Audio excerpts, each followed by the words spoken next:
Bagi firman-Mu di dalam nama Tuhan Yesus. Yang percaya Tuhan memberkati kita di tempat ini, mari katakan bersama.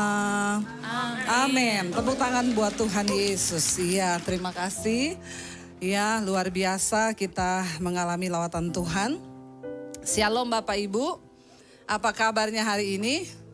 Luar biasa ya, bukan karena kita tidak ada masalah, tetapi karena memang Tuhan itu luar. Iya, Bapak Ibu, tema firman Tuhan hari ini adalah hidup mengutamakan Kristus ya.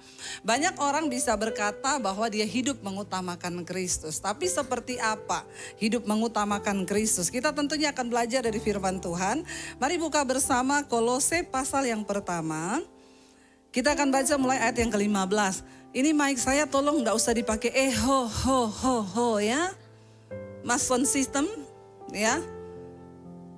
Di mana? Di situ ya. Di flat aja ya. Jadi saya gak usah berkhotbah bah. Tes 1 2 3 3 2 1 dicoba. Iya, sudah? Iya, kita mau dengar firman Tuhan. Jadi mic-nya biasa saja supaya suara saya juga biasa. Kita enggak usah di efek apa-apa ya, sudah bagus suara saya soalnya. Kita buka bersama yuk, Kolose pasal yang pertama ayat yang ke-15, firman Tuhan berkata begini. Ia adalah gambar Allah yang tidak kelihatan, yang sulung, lebih utama dari segala yang diciptakan. Dikatakan bahwa Kristus itu gambarnya Allah, saudara. Manusia itu membutuhkan gambar, ya Pak ya. Zaman perjanjian lama Tuhan itu mukanya enggak berwujud. Allah itu tidak nampak. Dia hanya muncul dalam bentuk api, dia muncul dalam bentuk angin, dia muncul dalam bentuk apapun. Makanya bangsa Israel selalu bikin patung. Karena mereka itu pengen menyembah sesuatu yang berwujud, yang ada wajahnya. Ya Pak ya? Ya, makanya saudara, dikatakan bahwa Kristus itu adalah gambar Allah. Manusia itu kan pengen ngerti Tuhan itu seperti apa ya. Kalau cuma api, angin, ya kalau cuma bentuknya yang sesuatu tidak berwujud kan kayaknya kurang bagaimana gitu ya. Dan Tuhan tuh tahu ya bahwa manusia itu membutuhkan image, saudara. Kalau ada sesuatu yang nyata baru kita percaya, ya Pak ya. Makanya dikatakan Yesus Kristus datang ke dalam dunia, dia adalah Allah, saudara. Dan di sini dengan jelas dikatakan Kristus itu adalah gambar Allah. Sehingga kita sudah gak usah macam-macam. Dulu saya, saudara, waktu belum kenal Tuhan Yesus, saya itu kalau berdoa suka bayangkan wajah Tuhan tuh kayak apa ya. Saya coba cari tahu di pikiran saya, di otak saya, Tuhan tuh kayak apa ya. Saya pengen menyembah sesuatu yang ada wujudnya. Kadang-kadang yang muncul bayangan hitam besar, saya takut saudara, saya lari dari kamar. Ya, waduh kayaknya setan. Tapi setelah saya mengenal Kristus ya, saudara ada masalah, saudara di pikiran saja, di kuburan, lewat kuburan atau di mana di tempat sendiri saudara takut. Tiba-tiba saudara tutup mata bayangkan wajah Yesus saja. Ada damai sejahtera enggak? Kalau saya tutup mata, saya bayangkan wajah istri saya Bu. Lebih takut lagi ya enggak bapak-bapak? Ya, karena semua butuh gambar saudara ya. Ada bapak-bapak dia itu selalu bawa foto istrinya di dompet. Tiap habis dimarahin bosnya di kantor, dia masuk kembali ke ruang kerja, dia buka dompet, dia tersenyum. Lalu teman-temannya penasaran, dia ini tiap habis dimarah kok tersenyum lihat dompet gitu ya. Lalu satu kali temannya tanya, apa sih yang kamu lihat tiap habis kali dimarahin bos? Ini loh ditunjuk, istrimu ya. Waduh berarti istrimu tuh sangat kau cintai ya. Enggak, saya habis dimarahin bos, saya buka dompet. Tidak ada yang segala kamu saya. Jadi memang gambar itu perlu saudara, amin. Nah dikatakan di sana bahwa Yesus itu gambar Allah yang tidak kelihatan, yang sulung. Dia lebih utama dari segala yang diciptakan. Baca ayat yang ke-16 dikatakan di sana. Karena di dalam dialah telah diciptakan segala sesuatu yang ada di mana? Di sorga dan yang ada di bumi. Yang kelihatan dan yang tidak kelihatan, baik singgasana maupun kerajaan, baik pemerintah maupun penguasa. Segala sesuatu diciptakan oleh Dia dan untuk Dia. Saudara, jangan pernah berani berjalan tanpa Tuhan di hidupmu. Kenapa? Karena di dalam Yesus dikatakan dia itu di dalam Yesus ada segala sesuatu yang kelihatan maupun yang tidak kelihatan. Anak muda yang lagi cari jodoh, sudah kelihatan belum jodohmu? Ya, yang lagi cari jodoh, yang sudah punya jodoh nggak usah ngejawab. Ya, yang lagi berdoa kira-kira jodoh saya itu kayak apa ya mukanya? Di dalam Yesus itu sudah ada, tersedia. Baik yang kelihatan maupun yang belum kelihatan. Jadi jangan pernah melangkah tanpa penyertaan Yesus. Engkau harus mengutamakan Tuhan. Dikatakan di sana yang kelihatan dan yang tidak kelihatan. Apa yang belum kelihatan hari ini di hidup kita, saudara? Di dalam Yesus itu sudah tersedia. Bahkan dikatakan di sana, baik singgasana. Ya, singgasana itu berbicara tentang raja. Raja-raja dulu itu tempat duduknya itu singgasana maupun kerajaan. Baik pemerintah maupun penguasa, segala diciptakan oleh Dia dan untuk Dia. Hari-hari ini bangsa kita sedang ada di tahun-tahun politik. Jangan terpancing dengan apapun yang akan membuat kita ini terpecah belah. Amin. Ya, saudara, bagian kita tetap berdoa bagi bangsa ini. Makanya saya selalu berkata, Tuhan, apapun yang terjadi di atas bangsa kami, saya percaya Tuhan sudah menetapkan, ya, pemerintah itu adalah wakil Allah. Ya, jadi saudara, kalau kita menyadari hal ini, baik pemerintah, penguasa, jabatan, kedudukan, itu semua berasal dari Tuhan. Saudara yang hari-hari ini sedang ada dalam perjuangan, ya dalam pencalonan, tidak salah anak Tuhan duduk di kursi kepemerintahan. Tapi jangan lupa berdoa, bilang Tuhan, aku percaya bahwa kuasa itu datangnya daripada Tuhan.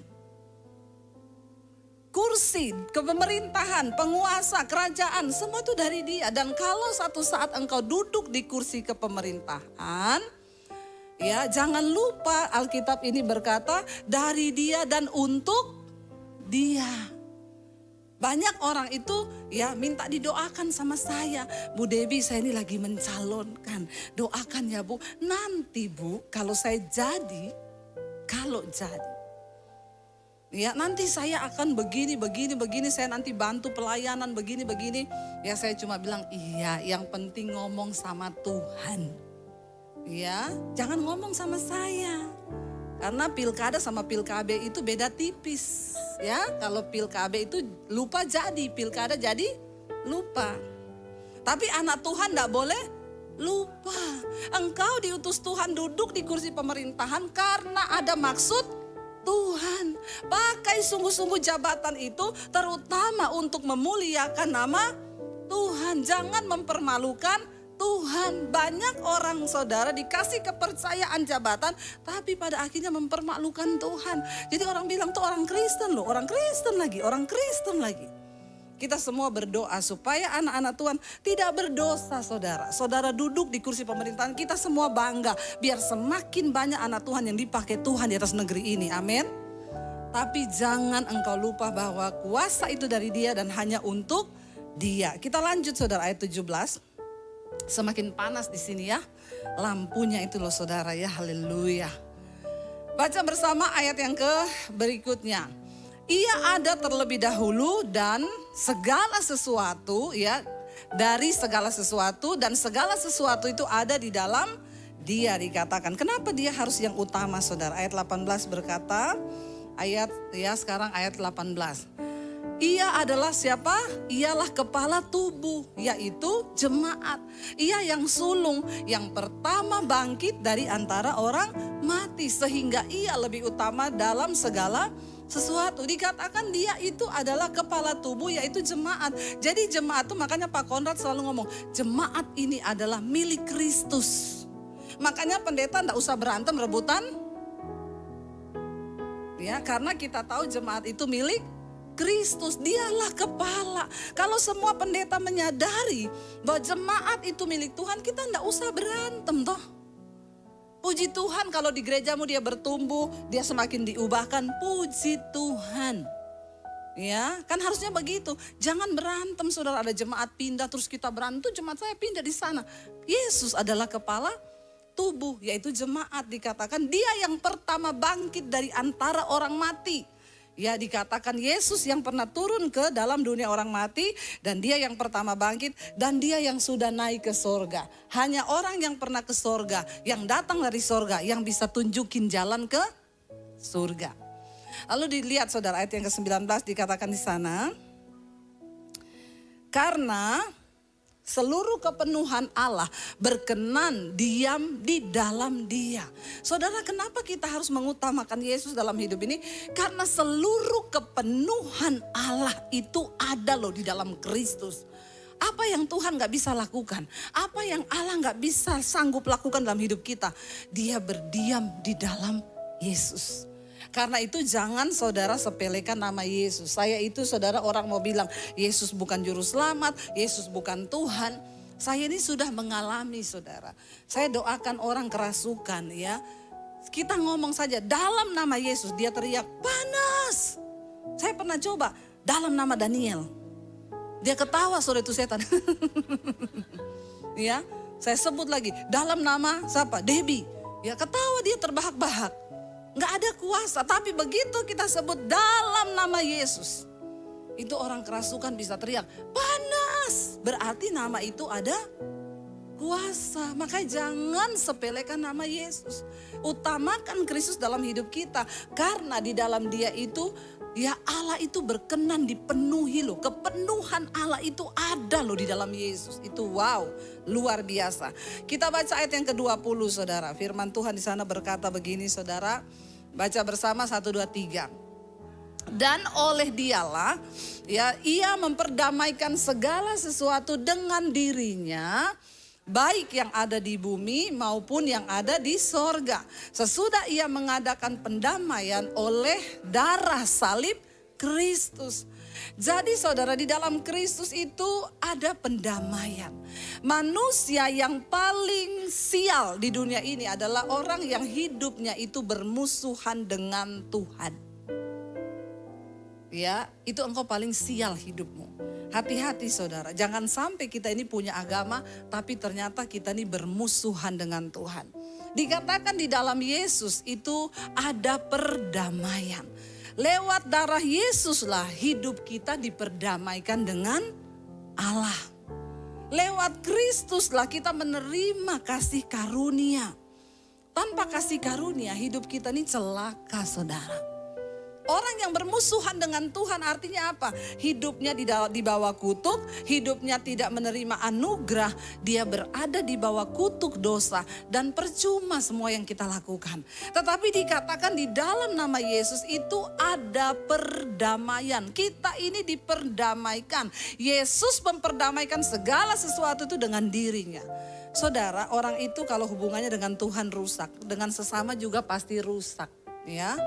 Orang itu kalau hubungannya dengan Tuhan rusak, maka dia tuh sama sesama itu pasti rusak ya. Suami kalau hubunganmu dengan Tuhan rusak, tidak diperdamaikan, maka hubunganmu dengan istri dan anak-anak juga rusak.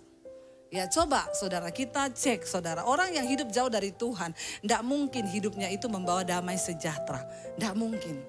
Ya, apa dikit marah, apa dikit meledak, apa dikit itu namanya orang belum hidup dalam damai sejahtera. Tolak ukur kita ini diperdamaikan dengan Allah Bapa lewat Kristus itu apa? Waktu hidup kita ini penuh damai sejahtera. Dalam segala perkara kita bisa mengucap syukur, baik dalam keadaan yang buruk maupun dalam keadaan yang baik apapun juga kita ini mampu bersyukur. Orang yang hidup mengutamakan Tuhan itu dia bisa berdamai dengan segala keadaan. Saya ini mau bersaksi saudara, tadi pagi itu peristiwa yang sangat konyol di hidup saya ya. Jadi saudara, saya itu baru pulang kemarin ya, masih jet lag saya ini. Ya sekali-sekali lah ya ngomong jet lag gitu ya saudara. Biar ketahuan baru dari luar negeri gitu ya. Kita kemarin ke Armenia, Georgia ya, ke Turki saudara. Kita pergi ke Gunung Ararat, di mana tempat Bahtera Nuh itu tersinggah waktu selesai air bah ya. Luar biasa pengalamannya. Lalu saya itu hari ini jadwal saya pelayanan tuh di Bogor sama di Sentul ya. Saya rupanya ada miss ya. Saya itu ngomong ke sekretariat, Bu saya tanggal 26 itu hanya bisanya sore ya, pagi enggak bisa. Mungkin ya namanya manusia saudara, manusia itu ya bisa lah, semua orang bisa berbuat salah ya. Jadi sekretaris itu dia bayangannya itu tanggal 12, padahal saya tulis tanggal 26. Saya ngomong ke suami saya tadi malam, aduh pelayanannya besok pagi jam 7 di Bogor ya. Iya kita ini masih jet lag, jam 00 belum ngantuk saudara. Saya bilang ayo tidur, paksain tidur. Akhirnya kita tidur lah ya. Barusan tidur sebentar lampu mati. Saya kebangun panas, saya kok mati lampu, lihat dulu ternyata begensernya turun. Dinaikin saudara. Habis itu nggak bisa tidur, lalu tertidurlah ya. Waker bunyi jam 5, ya bangun kita mandi. Semangat saudara ke Bogor ya, suami saya bilang semangat melayani Tuhan. Sampai sana saya masuk, saudara duduk ya. Tiba-tiba yang koordinator di sana berdiri ngomong gini, Bu Debbie, hari ini kan ibu ndak jadwal di sini, ibu kan cancel. Saya kaget, hah? Saya nggak dikasih tahu kalau saya cancel Pak. Enggak, ini sudah ada pembicara lain. Saya, hah? Konyol ndak saudara? Ya, itu luar biasa loh. Saya bilang, tapi saya ndak ada pemberitahuan tuh. Enggak, katanya ibu cancel. Jadi ya udah saya pamit. Oh ya udah Pak, nggak apa-apa Pak, saya pulang saudara. Kalau saudara jadi saya, ya sukacita atau marah? Ya, sudah berjuang bangun ngantuk setengah mati. Ya, lalu pulang saudara, saya telepon ibu gembala, bapak gembala minta maaf. Aduh Bu, maaf Bu. Makanya saya itu sudah curiga loh. Wong tanggal 12 itu kata Bu gembala, ibu yang kasih saya katanya ibu kosong. Kenapa tiba-tiba di cancel? Ya lalu ibu gembala bilang, saya bilang ibu kenapa nggak telepon saya waktu dengar saya cancel? Saya mau telepon ibu, tapi Pak Gembala itu kan orangnya pekewo, ngomong ndak usah lah kalau memang Bu Debbie cancel ya biarin aja, mungkin ada urusan yang lebih penting. Ternyata saudara ya miss di situ. Ya secara manusia itu saya emosi, suami saya itu bilang kok bisa gitu ya? Ya udah kita pulang yuk. Ya dia bilang oh iya Bu, di Ayun juga cancel, bukan ibu pembicara sudah ada juga di sana. Iya terima kasih ya Pak ya. Saudara, disitulah kita nih ditentukan ya bagaimana kita ini hidup mengutamakan Kristus atau tidak. Saya tuh ngomong ke suami saya gini, semua yang terjadi di hidup kita ini seizin Tuhan. Ya, jadi kita ndak boleh marah. Berarti ada maksud Tuhan. Ya kadang kita tidak mengerti maksud Tuhan itu. Ya, tapi saya juga percaya ya disinilah juga kita dituntut untuk rendah hati. Nggak apa-apa, kita terima ini. Ya sudah berarti kita pulang. Jadi saya sukacita, saya damai sejahtera aja. Ya nggak ada yang membuat saya tuh terus kehilangan damai. Terus ya udah nggak usah lagi ya, pokoknya di Bogor nggak usah terima. Ya karena semua yang terjadi itu pasti seizin Tuhan. Kalau kita ini sudah diperdamaikan di dalam Kristus dan kita hidup mengutamakan Kristus, maka apapun yang terjadi di hidup kita pasti ada damai sejahtera. Itu tolak ukurnya orang hidup mengutamakan Kristus. Tapi kalau saudara ada masalah dikit marah ngamuk, saudara engkau jauh dari Tuhan. Walaupun engkau pengerja, engkau pendeta, engkau siapapun. Kalau engkau ada masalah dikit langsung ya menyala, langsung emosi. Ingat loh, Yesus tuh yang memperdamaikan kita dengan dirinya, Allah Bapa. Karena itu orang yang hidup mengutamakan Kristus, dia hidup dalam damai sejahtera dengan Allah Bapa. Apapun yang terjadi, kita percaya bahwa itu seizin Tuhan. Mampukah engkau berkata begitu? Waktu engkau ditipu orang, engkau bilang terima kasih Tuhan. Ini pasti Tuhan izinkan. Apa maksud Tuhan di balik peristiwa ini? Amin. Nggak ada amin loh. Ya, jangan cuma ngomong-ngomong di mulut. Iman kita itu harus berbuah, saudara.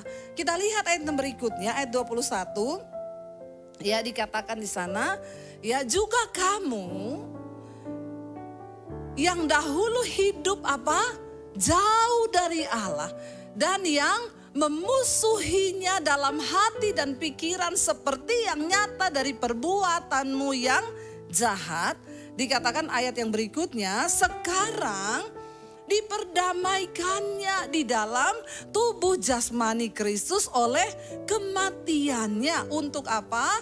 Menempatkan kamu dan tidak bercacat celah, kudus dan tak bercela, tidak bercacat di hadapan Tuhan. Saudara, ya, orang yang sudah diperdamaikan dengan Tuhan dikatakan begini, dulu kita ini semua memusuhi Tuhan dalam hati dan pikiran kita yang jahat. Jadi kalau hari ini hati dan pikiran kita masih jahat, engkau masih bermusuhan dengan Tuhan loh, saudara. Ya, mari kita belajar. Waktu ada orang jahatin kita, keluarga kita jahatin kita, mampukah engkau berkata semua yang terjadi itu seizin Tuhan? Ketika engkau diperdamaikan di dalam Kristus dengan Bapa di sorga, maka tidak ada yang bisa lagi mencabut damai sejahteramu. Makanya Roma 14 ayat 17 bilang, sebab kerajaan Allah itu bukan makanan, minuman, pakaian, depositmu, tetapi kebenaran, damai sejahtera dan sukacita oleh Roh Kudus. Walaupun engkau kaya, walaupun engkau sukses, kalau engkau tidak punya 3 hal ini, kebenaran, damai sejahtera, sukacita, engkau belum diperdamaikan dengan Tuhan. Itu yang menjadi tolak ukur dalam hidup kita. Anak muda hari-hari ini cari Tuhan. Tantangan hidup ke depan ini semakin berat. Ya, kita lihat sekarang ya. Udah banyak robot-robot ya yang diciptakan bisa menggantikan tenaga manusia loh ya. Bahkan sudah jadi ya di konser-konser mereka jaga keamanan. Saya lihat itu, saudara, mengerikan sih ya. Kita melihat hari-hari ini tantangannya ke depan akan semakin berat. Ketika engkau hidup jauh dari Tuhan, semakin berat juga hidupmu. Dan ciri yang pertama orang hidup diperdamaikan dengan Tuhan itu dikatakan, kamu juga yang dulu jauh, hidupmu itu jauh, dikatakan ayat 21 tadi, coba balik ya. Dan kamu juga yang dahulu hidup jauh dari Allah dan yang memusuhi Dia dalam hati dan pikiranmu yang jahat. Saudara, kalau kita sudah hidup diperdamaikan dengan Tuhan, harusnya hati dan pikiran kita penuh dengan kebenaran. Tidak ada lagi orang yang terikat dengan dosa. Tinggalkan semua dosamu. Kenajisan, percabulan, semua dosa yang membuat kita gak damai sejahtera. Homoseksual, lesbian, perselingkuhan. Buang itu semua dari hidupmu. Supaya engkau bisa diperdamaikan dengan Allah. Kenapa? Karena dosa itu pencabut damai sejahtera nomor 1 dalam hidup manusia. Mau sekaya apapun engkau, seberhasil apapun hidupmu, kalau engkau hidup simpen dosa, maka engkau bermusuhan dengan Tuhan. Dan orang yang bermusuhan dengan Tuhan, hubungannya dengan sesama pasti rusak. Tidak heran kenapa dalam rumah tangga suami istri ribut terus, berantem terus. Karena hubunganmu dengan Tuhan rusak. Makanya anak muda dengar, engkau menikah dengan pria yang tidak berdamai dengan Tuhan, hancur rumah tanggamu. Ya, nggak mungkin dia bisa memahami engkau. Hanya orang yang sudah berdamai dengan Tuhan, hidupnya dibebaskan dari ikatan dosa, dia bisa memiliki damai sejahtera. Bahkan apapun yang terjadi, tidak usah marah, percaya semua yang terjadi itu seizin Tuhan. Amin, saudara. Kita yang dulu jauh, sekarang kita diperdamaikan dengan Tuhan loh, lewat kematian anaknya, lewat kematian Kristus dikatakan. Dan kita sekarang hidupnya diperdamaikan. Jadi harusnya dalam rumah tangga suami istri ya engkau hidup damai ya. Dengan orang-orang di sekelilingmu juga damai. Nggak usah berantem terus ya. Ada orang-orang tuh kalau orang itu saudara di sini berantem, di sana berantem, sana ribut. Pasti hubungannya dengan Tuhan rusak. Kalau dia hubungannya dengan Tuhan rusak, belum diperdamaikan, ya akan jadi begitu terus, saudara, ya. Jadi orang yang membawa roh kuda merah, pencabut damai sejahtera. Ya, di mana-mana dia bukan cuma nggak damai, tapi dia cabut damai sejahteranya orang. Kalau dia datang orang lagi ketawa, langsung jadi tidak tertawa. Ini artinya engkau pencabut damai sejahtera. Bapak-bapak, engkau pulang ke rumah. Anakmu lagi senyum, tiba-tiba kau masuk semua tegang. Nah, engkau membawa roh kuda merah itu. Pencabut damai sejahtera. Berarti hidupmu belum diperdamaikan dengan Tuhan. Lalu ayat yang berikutnya saudara dikatakan, kita baca ayat 20. Ya, nah itu dikatakan sebab itu. Nah 23 kita baca bersama saudara. Sebab itu kamu harus bertekun dalam iman dan tetap teguh, tidak bergoncang dan jangan mau digeser dari pengharapan Injil yang telah kamu dengar dan yang telah dikabarkan di seluruh alam di bawah langit dan yang ya dikatakan Paulus, aku ini Paulus telah menjadi pelayannya. Kalau saya ngomong dan aku ini loh Debbie Basir telah menjadi pelayan dari Injil itu. Saudara, kita semua ini terpanggil untuk menjadi pemberita Injil. Saya kemarin pergi ke Georgia dan Armenia saudara. Ya tadinya saya pikir itu negara mana ya. Karena harusnya kami berangkat ke Israel. Tapi di reschedule ke bulan Januari, ya Israel masih belum kondusif. Lalu saya itu kan sudah mengosongkan waktu. Tiba-tiba teman saya ajak saya, Bu, kita mau ke Armenia ini, ikut yuk. Ya masih ada seat. Ya akhirnya ya saya diajak, saya ikut saudara ke sana. Saya bilang itu Armenia di negara mana ya Pak? Udah ikut aja lah, makanya ibu biar tahu. Kita berangkat saudara. Georgia, Armenia itu negara. Jadi setelah air bah terjadi, ya Bahtranu itu tersangkut di pegunungan Ararat, ya. Wah saya tuh kagum lihat gunung Ararat itu di ujungnya ada salju. Kita pergi ke sana. Jadi bagaimanapun juga tempat itu adalah tempat yang bersejarah, sangat bersejarah. Itu adalah peradaban manusia yang kemudian dimulai sejak peristiwa air bah. Kenapa loh Tuhan memilih? Saya bilang sama suami saya waktu ada di sana, kenapa Tuhan pilih di Ararat ini ya? Kenapa enggak di Gunung Merapi ya? Atau di Gunung Bromo? Itu perahu tersangkut saudara. Pasti ada rencana Tuhan. Dan bukan secara kebetulan negara Georgia itu adalah satu negara yang ya penduduk Kristennya itu 80% saudara. Ya, mereka adalah kerajaan tertua yang pertama di dunia mengakui Yesus, mengakui bahwa mereka adalah pengikut Kristus, saudara. Ya, kami datang ke sana dan kekristenan di sana itu berkembang ya setelah ada murid Yesus yang bernama Andreas yang datang ke sana untuk memberitakan Injil. Lalu terjadi pertumbuhan dan pertumbuhan. Kami kemarin di sana berdoa supaya ada kebangunan rohani yang terjadi. Karena enggak menjadi jaminan hanya cukup menjadi orang percaya kepada Yesus. Tapi hidup harus mengutamakan Yesus. Nah kerajaan di sana, kekristenan di sana itu mereka adalah Kristen Ortodoks ya Armenian. Gereja-gereja Ortodoks Armenian itu enggak seperti kita Kristen begini hari Minggu ibadah.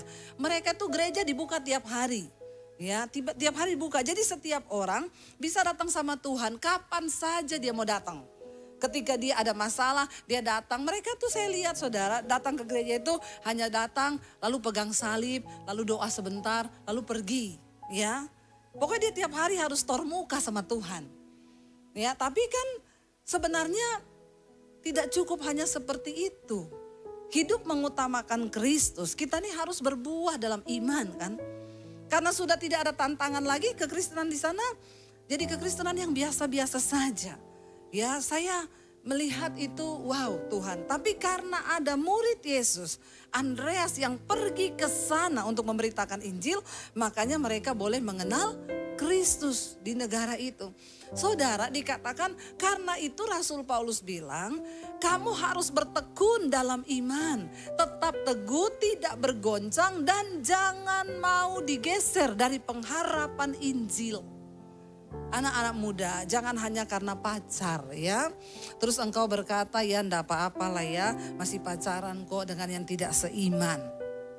Hati-hati di mana-mana itu yang ditolong itu selalu yang menolong tuh lebih kuat daripada yang ditolong ya. Jangan engkau merasa kuat. Banyak saya melihat akhirnya orang jatuh meninggalkan Yesus. Digeser dari pengharapan Injil. Keselamatannya kenapa? Hanya karena jodoh, hanya karena pekerjaan, hanya karena sesuatu yang lain. Mari kita taruh iman kita, jangan mau digeser. Yang telah kamu dengar pemberitaan Injil itu dikabarkan di seluruh alam di bawah langit. Dan yang aku ini, Debbie Basir juga menjadi salah satu pelayannya. Ya, kalau saudara lemah, buka di YouTube, cari khotbah saya, cari khotbahnya Pak Konrad, cari khotbah hamba-hamba Tuhan yang bisa menguatkan imanmu.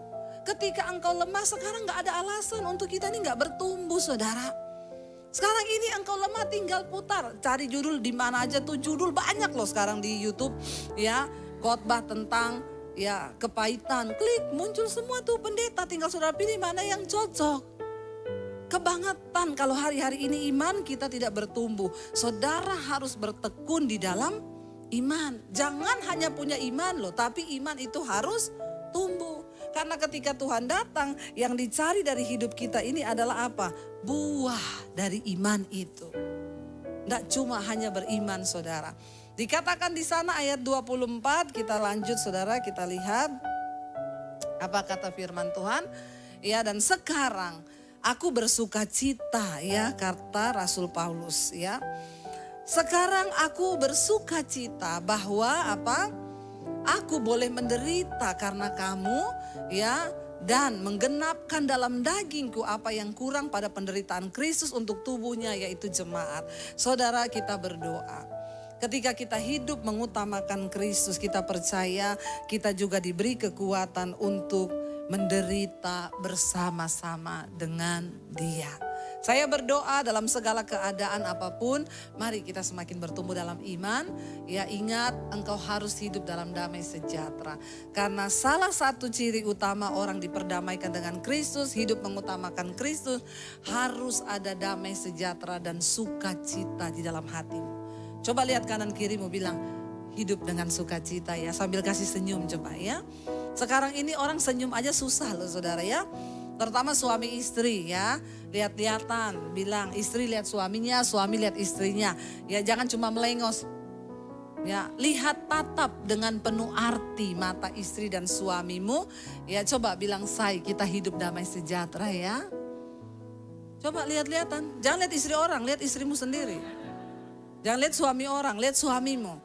Ya, ada loh orang itu udah gak bisa lihat-lihatan loh. Di gereja saya suruh lihat, enggak mau loh. Benar-benar itu orang, kamu itu lagi bermusuhan dengan Tuhan. Masa sama istri apa suami aja suruh lihat-lihatan, enggak bisa loh saudara. Sampai saya dari atas mimbar saya pelototin, ayo lihat istrimu, lihat suamimu. Tetap gini. Bagaimana engkau bisa hidup mengutamakan Kristus? Kau saja belum ada damai sejahtera. Ya, mari kita semua terus berubah saudara. Ya, dan hidup mengutamakan Kristus. Saya undang para imam musik maju ke depan. Kita mau merenungkan firman ini. Kita bangkit berdiri bersama. Kita mau katakan di hadapan Tuhan satu pujian yang terutama di dalam hidup ini. Masih tahu lagu itu kan? Oh iya, berarti angkatan kita sama ya. Lagu lama saudara ya. Iya, kita mau katakan di hadapan Tuhan, terima kasih Tuhan, kami mau menjadikan Engkau yang terutama di dalam hidup kami. Sehingga apapun yang terjadi, ada damai sejahtera dan sukacita di hidup kami. Apapun hal-hal yang menyakitkan, mungkin hari-hari ini saudara, engkau sedang mengalami sesuatu yang rasanya tidak adil. Engkau diperlakukan oleh keluargamu, oleh siapapun, oleh orang terdekatmu, suami, istri, anakmu, atau siapapun. Katakan pada Tuhan, aku mau jadikan Engkau yang terutama di hidupku Tuhan. Karena itu, damai sejahtera-Mu itu tetap ada dalam hidupku. Aku mau diperdamaikan terus dengan Bapa. Kami mau diperdamaikan dengan Engkau Tuhan Yesus.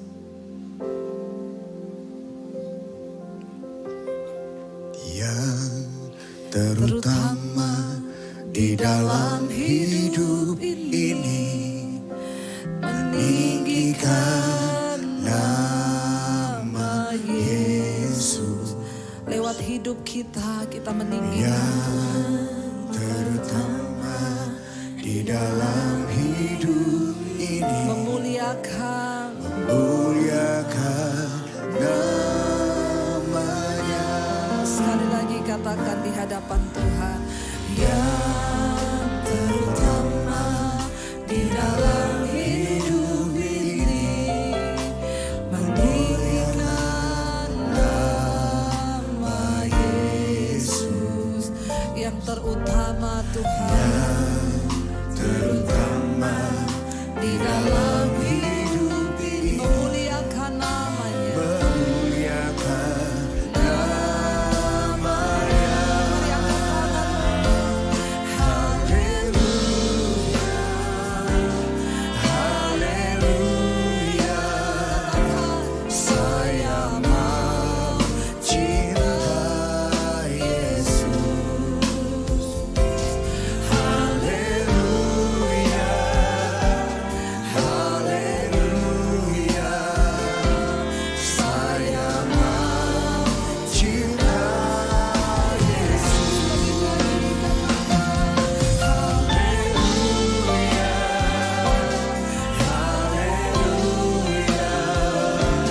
Saya mau cinta Yesus. Haleluya, haleluya. Saya mau cinta Yesus. Biar musik saja lakukan pujian ini. Mari kita tutup mata dalam hadirat Tuhan. Saudara, ketika engkau hidup mengutamakan Tuhan, engkau berkata yang terutama di hidup kami Tuhan, memuliakan nama Tuhan. Bahkan seringkali kami harus mengabaikan rasa sakit kami. Seringkali kami harus mengabaikan perasaan kami untuk hidup memuliakan nama Tuhan. Mampukan kami Bapa. Mampukan kami untuk berkata, aku mau cinta Engkau Yesus dalam hidupku. Kami bersyukur Tuhan Engkau memperdamaikan kami.